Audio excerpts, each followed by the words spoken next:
ఈ రోజు నేను మీకు ఈ వీడియోలో చాక్లెట్ కేక్ ని ఈజీగా ఇంట్లోనే ఎలా తయారు చేసుకోవాలో పెరుగు వాడకుండా ఓవెన్ లేకుండానే స్పాంజ్ లాంటి మెత్తటి కేక్ ని ఇంట్లో తయారు చేసుకోవచ్చు. సింపుల్ గా టేస్టీగా ఈ చాక్లెట్ కేక్ ని ఇంట్లో ఎలా తయారు చేసుకోవాలో ఇప్పుడు మనం చూసేద్దాం. మందంగా ఉండి వెడల్పుగా ఉండే ఏదైనా గిన్నెని స్టవ్ మీద మీడియం ఫ్లేమ్ లో పెట్టుకొని మూత పెట్టి 10 నిమిషాలు ప్రీ హీట్ చేసుకోవాలి. కేక్ టిన్ తీసుకొని దీనికి కూడా ఆయిల్ అప్లై చేసుకోవాలి.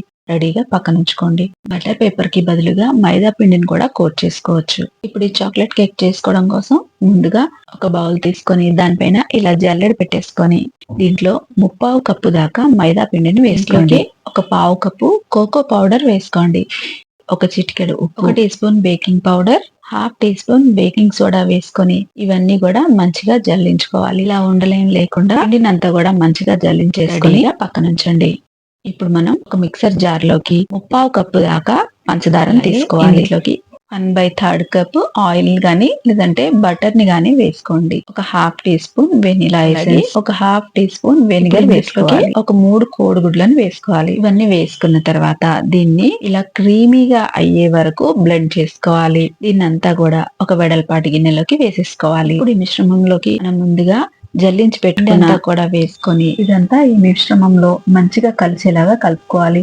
ఒకే డైరెక్షన్ లో రౌండ్ గా తిప్పుతూ మంచిగా కలుపుకోవాలి. అంతా ఇలా చక్కగా కలిపేసుకున్నాక దీని కన్సిస్టెన్సీ రిబ్బన్ లా ఉండాలి. చూపిస్తున్నట్టుగా మనం ఇలా వేస్తే రిబ్బన్ లా పడాలి. ఇప్పుడు ఈ మిశ్రమాన్ని అంతా కూడా మనం రెడీ చేసి పెట్టుకున్నలోకి వేసేసుకోవాలి. తర్వాత ఎయిర్ గ్యాప్స్ ఏం లేకుండా దీన్ని ఇలా ఒకసారి చాకో చిప్స్ అలాగే కొన్ని పంకిన్ సీడ్స్ వేస్తున్నాను. ఇది పూర్తిగా ఆప్షనల్ అండి. మీ దగ్గర లేకపోతే స్కిప్ చేయండి.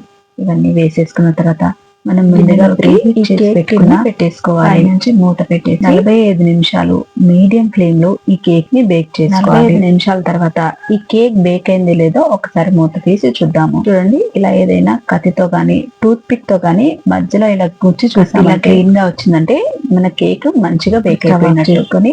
ఈ కేక్ టిన్ని తీసి పక్కన ఇంకా వేడిగానే ఉంది కాబట్టి పైనుంచి కొంచెం డార్క్ చాక్లెట్ వేసుకున్నామంటే ఇదంతా కరిగిపోయి చాలా బాగుంటుంది. దీన్ని పూర్తిగా చల్లారనివ్వాలి.